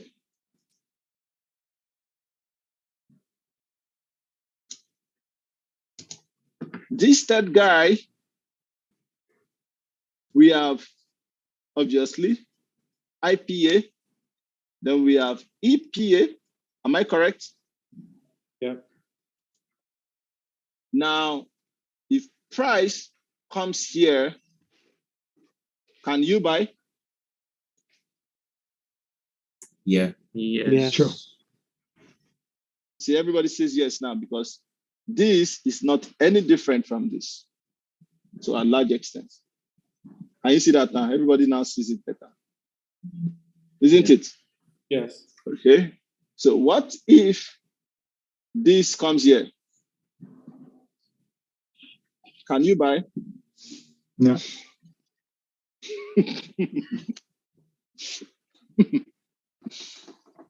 I would say, yeah, if an MSU presents itself, you should be able to buy.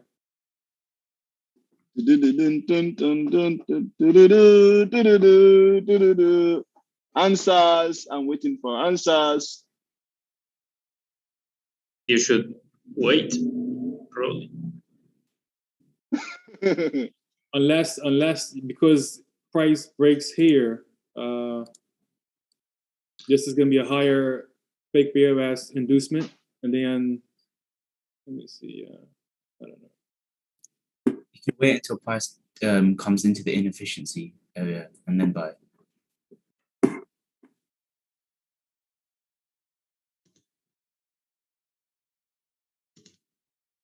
You see, this whole level here is efficient.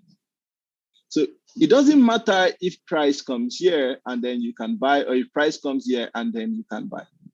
The only thing here now is that you have both can, which happened initially, and both will, which is this fake BOS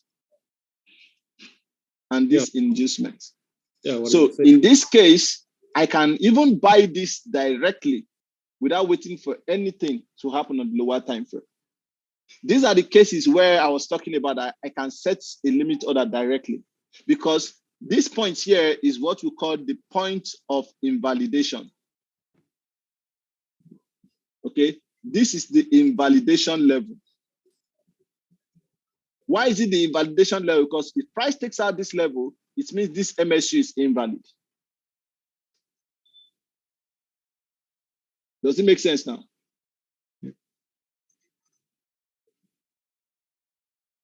Is it clear, everybody? You're saying if price breaks through this order block, then is the structure is invalid. If price breaks through, then it means this MSU is invalid. MSU, the MSU, not the structure. Okay. You see, MSU is fake BOS inducement, right?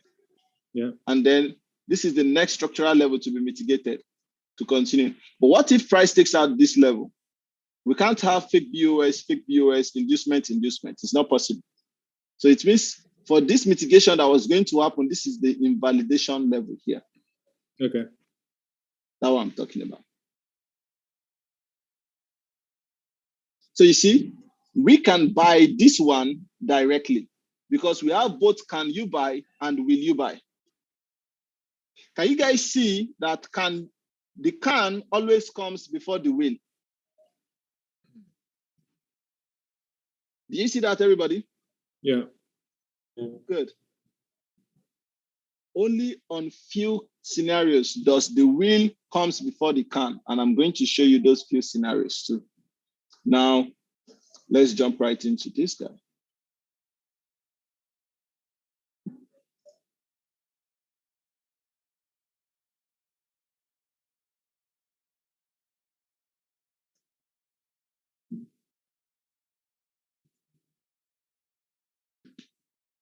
We have this one.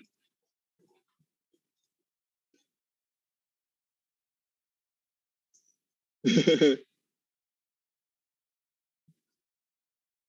one is a bad child, inefficient everywhere. Now, IPA, IPA. Well, can you buy? No. Yeah. Everybody says no. Will you buy?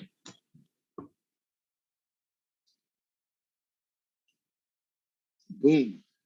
Yeah. Yeah.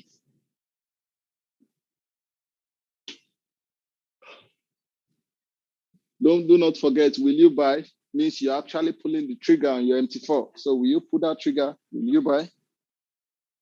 There's an MSU. There is an MSU, right? Yes. Yep. Mm-hmm. You got fake BOS inducement. Yeah. So will you buy?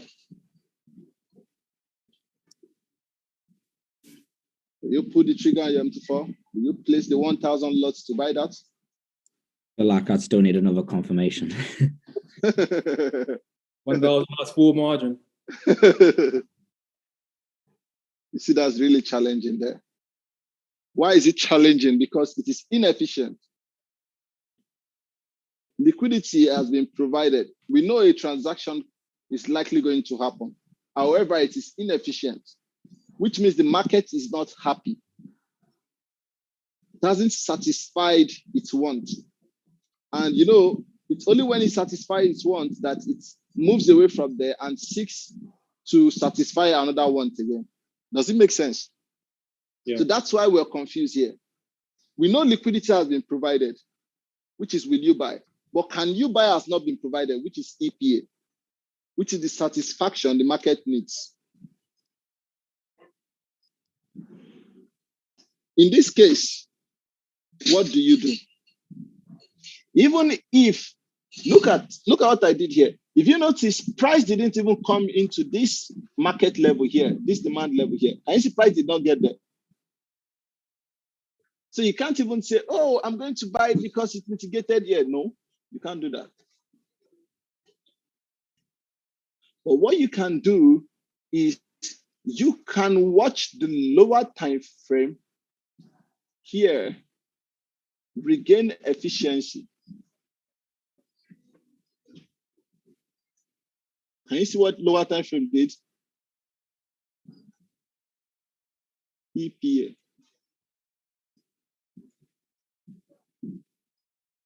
Can everybody see that?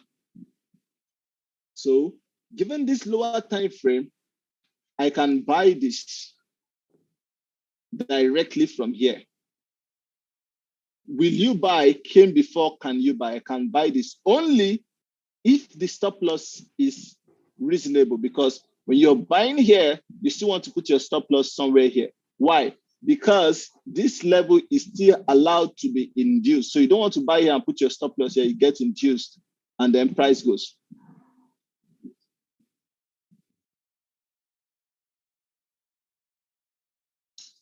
Is it making sense, everybody? Yeah. Yes. Please, if it is not clear, let me know. Okay, it's clear. So you see that? And then price goes up. Sometimes you'll be so lucky, price goes and then gives you a nice re-entry there, and then it goes. And now you see at this point, you see why I said supply and demand is subjective. It didn't mitigate the demand level. No, it didn't. Mitigation was not compulsory. Supply and demand is subjective. Once liquidity has been taken, price can turn. Supply and demand is just additional confluence. That happens a lot of the time, but not all the time. So you must be prepared to see what is happening here. If the momentum is already changing, if efficiency has already been regained, and if price is already delivering bullish, and stop wasting your time waiting for this level to be mitigated. Does it make sense now, everybody? Yeah. Are we on the same page, please? Yeah. Yeah. I have a question. Let me go. All right, over here, right to the second one. As long as I'm coming, please. I'm coming. Sorry. Now, you could also have something like this.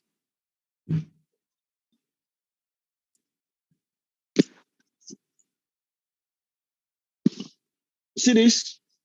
We all agree that this is efficient, right?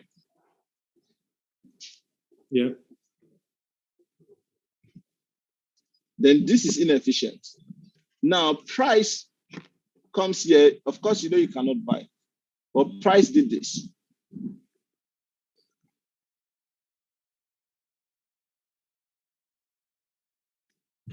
So in this case, did it mitigate this demand or not? No, it didn't. It didn't. So if you have similar to this, if you have lower time frame efficiency, you can buy. Also, if price refused to mitigate, if price was good enough to come here to mitigate, you can buy from here directly, because that's your fake BOS inducement and mitigation of what? Efficient price action. So you are buying on efficiency.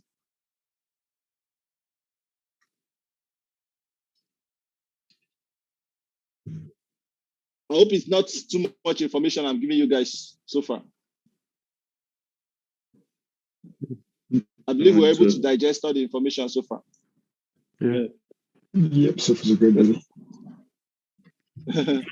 Can I know they are pretty new. Do we understand this? Yeah. Everybody will understand this, right? Yeah. Good. Now, another thing you need to know is this. For example, looking at this guy here, talking about lower time frame regaining efficiency. Look at, I'm only having straight lines, then I'm having this. You must understand this. It's about how the highs are being taken out. If I have something like this, for example, okay, and I'm talking about my lower time frame regaining efficiency, and as price was coming lower, it was making this low, this high, this low, this high, and next thing, my lower time frame does something like this.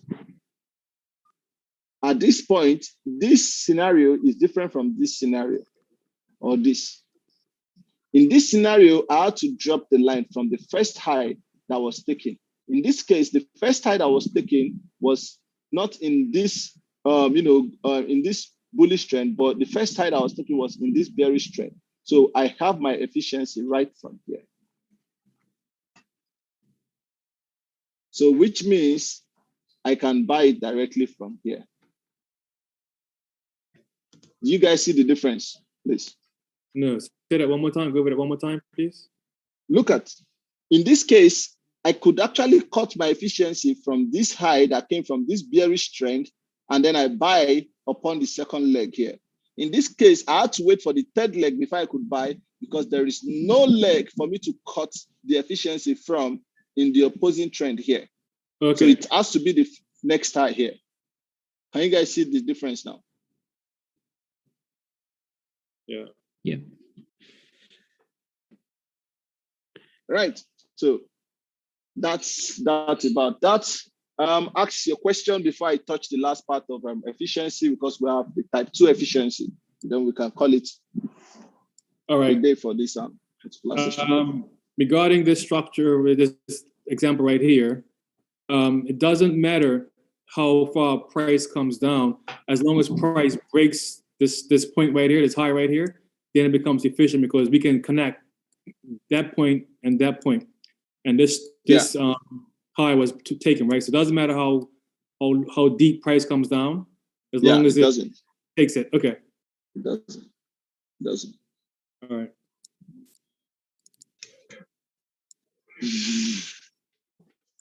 I hope we're enjoying the session, though. Yes, sir. Thank you. Thank you. Now, if you look at this, there is something called type 2 efficiency in the market. That's what we'll call it anyways. You see, we already understand what type 2 efficiency. Okay.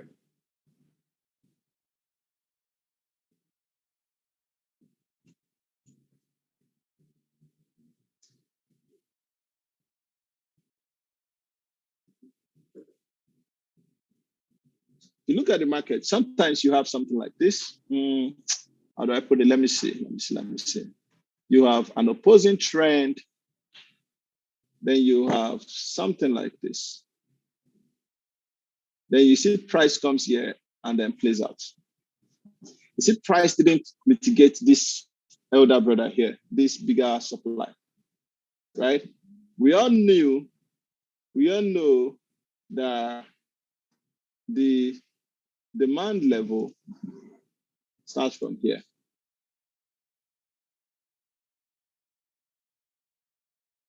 But price reversed here. And then you begin to wonder why.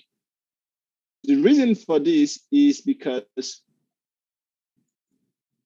it is possible that on the lower time frame, what we had was price, when price was going up, buy, sell, buy, sell, buy, sell. Maybe there was something like this here, where the lower time frame had to retest this high immediately after it broke it. Maybe with a candle, maybe with a wick or something. And when that happens, price, when that happens, that automatically makes that level that I tested from here, you see this high here, from here to here becomes your demand level. Your demand level is no longer here anymore. It is from here to here. Are we together? So here is where you have the type 2 efficiency, where price can actually come to this level and react without getting here. Does it make sense, everybody? Yeah. Okay. That was, can you just go over that? That was quickly? Exactly, yeah. Hold on. That was exactly, yeah. See my screen? Yeah. You see my chart here? Yeah. Okay. So that was exactly what I was showing you guys here. I think that was on this time frame. Oh shit. Here, earlier. Can you see what happened? See, price didn't come here, but it came here because a wick was tested. A wick tested it just before price dropped. Can you guys see it now? Yeah. There are a lot of them on chat. I hope I'll be able to find as many examples today to show you guys. Look at this here. This entire buy, sell. But what did price do? It came to this wick here and then drop. Can you see that? Mm-hmm. That's another one. There are a lot of them. You get to see them more when you start trading. Hunting for them now. I will try my best.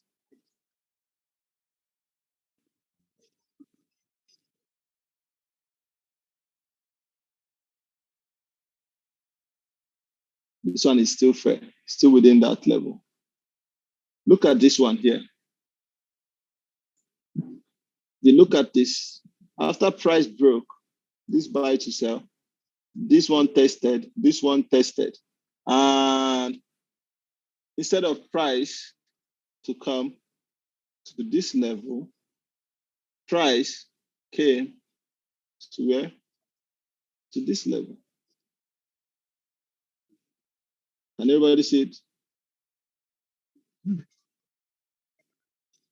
Yeah. So efficiency. Let me see if I'll see another one. This one is not. Look at this one here. Sell price come to this level. Price came to this level. Can you see it now? Yep.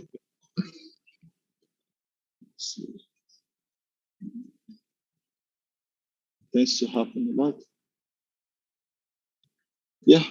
I hope those examples were able to at least shed the lights on it for you guys.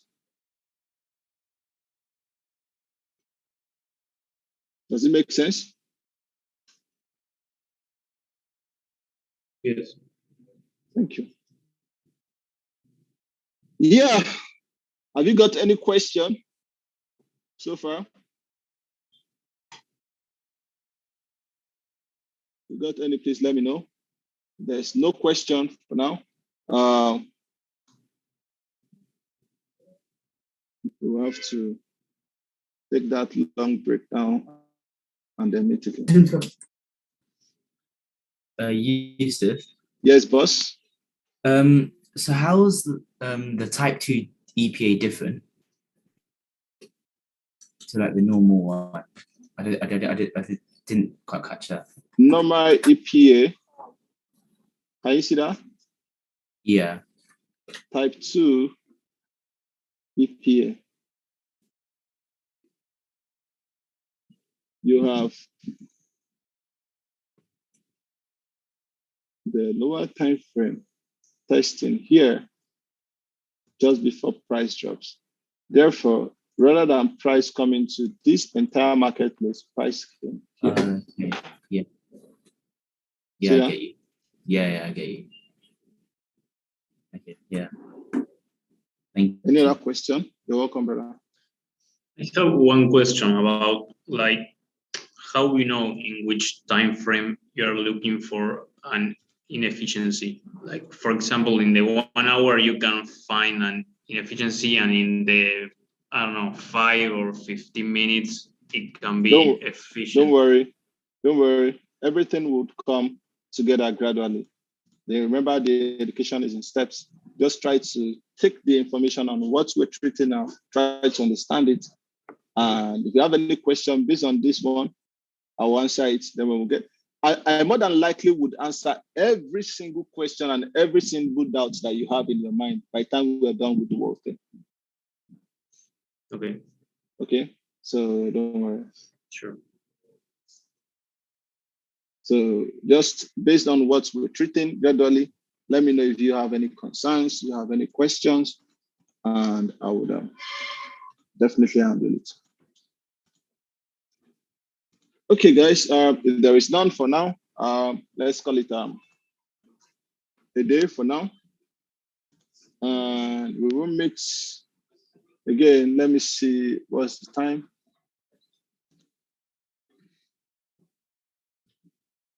Our next session, I believe we've eaten into the time because I'm actually teaching at a slow pace compared to how I do teach before. So that's fine. Are we still meeting at 2 p.m. UK time? So that's what I'm checking actually. All right, so